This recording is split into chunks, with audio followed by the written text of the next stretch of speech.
Hi, welcome to You Can Talk. My name is Ruth Finney, and I'm so very glad you clicked here because this is the channel you've been looking for. A channel solely dedicated to helping you talk your way to healthy relationships.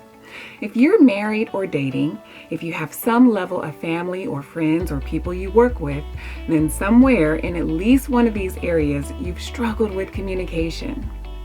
If you're ready to experience some real change with your relationships and you're willing to put some simple principles into practice, become a talker, subscribe to You Can Talk, and walk with me through the user's manual as we discover some revelations in communication that you can incorporate into your life. Here, we will tackle some of the most common and challenging issues we all face so you can talk your way to healthier relationships. In the last episode, we talked about choosing your battles and why battles come and ultimately how we should handle them when they do. If you missed it, I'll put a link below for you to go back and see what the book of James in our user's manual had to say about that.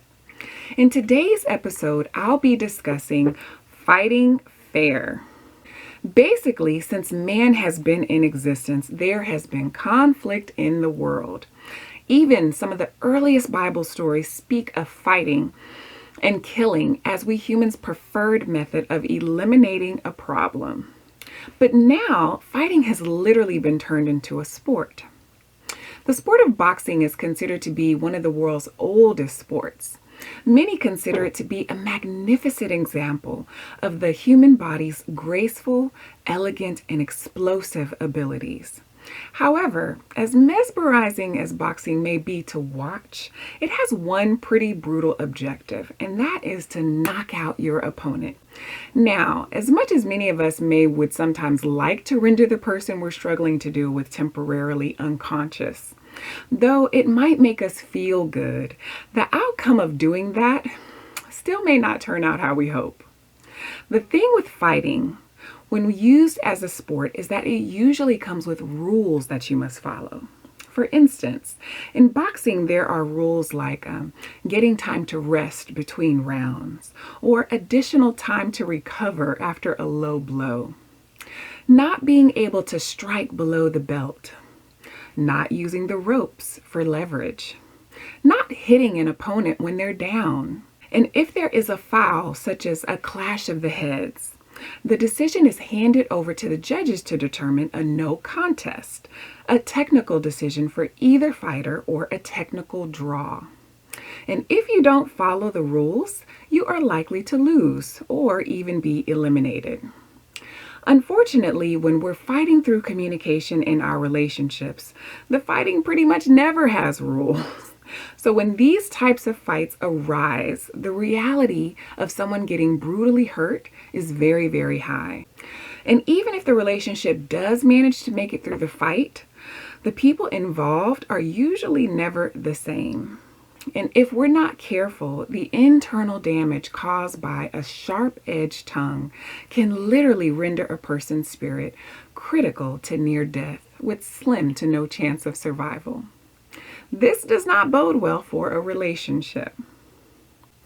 In our user's manual, the book of Proverbs, chapter 12, verse 18 says, "The words of the reckless pierce like swords, but the tongue of the wise brings healing." So let's look at 6 examples and talk about how we can knock down some barriers through learning how to fight fair in our relationships. In order to fight fair, we have to look at what's unfair in the ring of communication. Remember, in the boxing ring, you cannot use ropes for leverage. So what kind of communication ropes do we use for leverage in a fight? Well, one of the first things we do is bringing up the past. When you're in the middle of a fight about an issue, it is unfair to bring up past hurts, past relationships, past issues, past behaviors, and even past fights. So, what is fair is keeping the dialogue about the current issue. If the heated dialogue you're having is triggering old stuff, take a moment to get refocused. Set it aside for now and set time to talk about it later if it seems that you're still harboring some anger about it. The second thing that's unfair is the silent treatment. I know. If you're a non-combative person like I am, often this is one of our main go-tos when we're angry. However, the silent treatment is nothing but a form of punishment used as an attempt to obtain control. Now, hear me out. There is a time that you may need to be silent on the issues that are causing the problem in order to gather your thoughts and intentions. And there is a time that you may need to walk away from the person to regain your composure, reflect, and think on what truthfully needs to be talked about. But using silence as a form of punishment for days and weeks and months on end only aggravates the situation further. Silence used as punishment stirs up anger and resentment. It also creates feelings of unworthiness, which only decreases trust.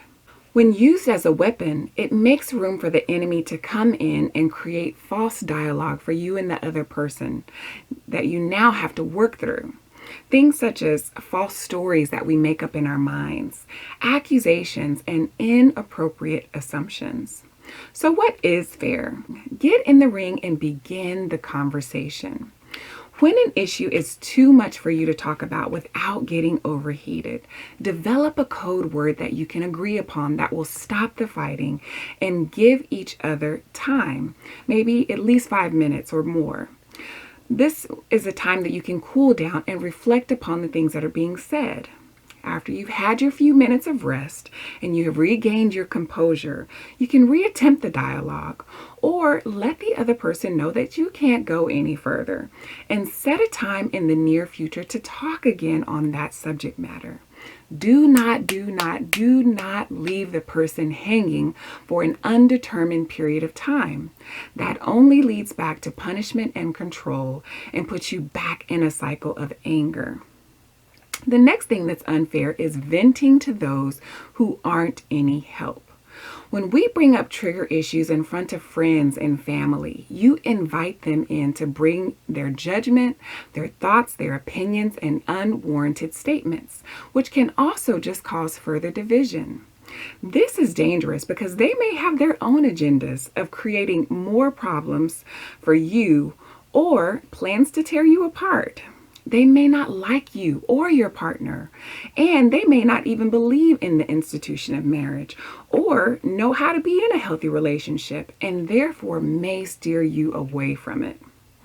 In our user's manual, Romans chapter 16, verse 17 says, "I appeal to you, brothers, to watch out for those who cause divisions and create obstacles contrary to the doctrine that you have been taught. Avoid them." So what is fair?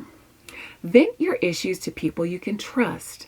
These people should not only be able to keep it to themselves, but will also be able to pray for you and everyone involved. They should be able to offer resources or provide positive and encouraging advice to your situation.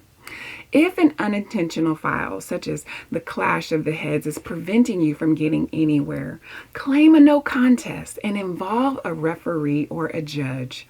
These are people such as a counselor, a spiritual leader, or a trusted friend. They will help you work through the issues. And don't be too prideful to seek help, or it could cost you your relationship. So now let's look at some of those below the belt punches that can really cause major damage. Another thing that's unfair is bullying a person into a desired behavior. If you do this or don't do that, then I will or won't do this. Belittling a person. You'll never be. You'll always be. You're nothing but. And just poking at their insecurities.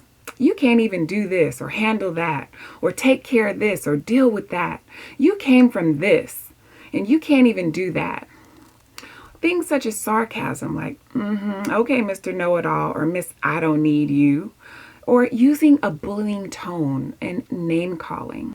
Bullying, name-calling, and degradation makes a person feel unworthy. It causes distrust and reinforces false beliefs. When a person is acting outside of their character, elevate them to change. Don't degrade them. So how do we do that? Something that's fair is stop name calling. Get the sarcasm out of your voice. Stop cussing and yelling and level your tone.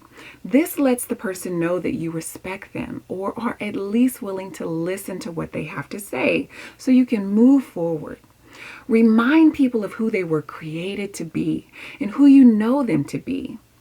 This is where you say things like, because I know you're a person of this character, I know your intentions is this or wasn't that. Or because I know you're striving to do this or be that, your words and actions fell short of what I know you're striving for. Or remind them of the goal that you all have or the commitment that you've made. Because I know our goal is this, or we made a commitment to be that, then somehow we've gotten off track and I'm willing to commit to doing this.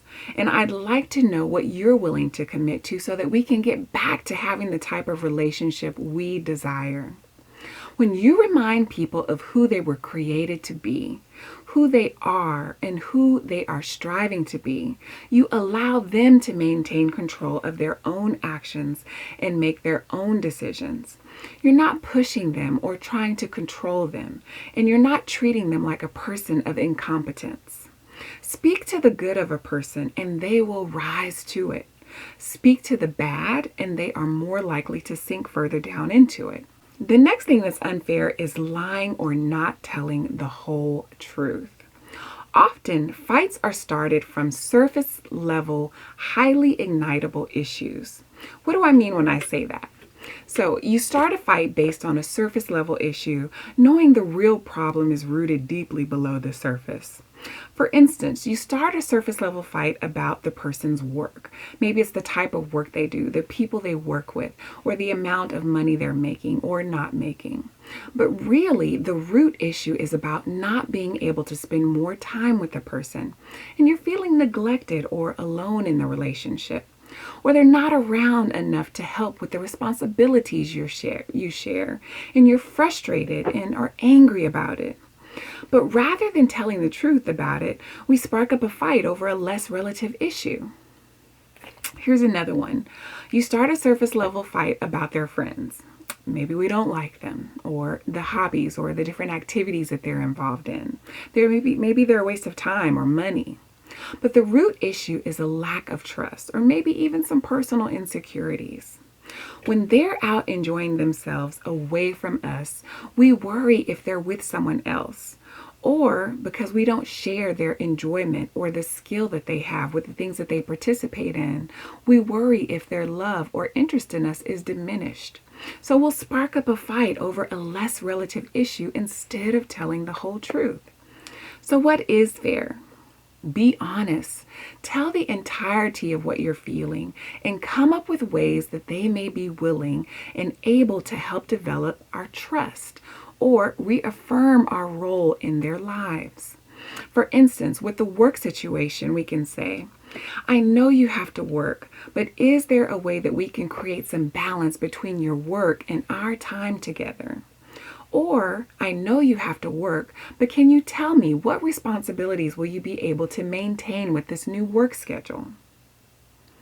Or, for the outside activities examples, you can say things like, I know you have a real passion for this or are really skilled at that, but can we incorporate an activity that we can enjoy together on occasion to help strengthen our bond?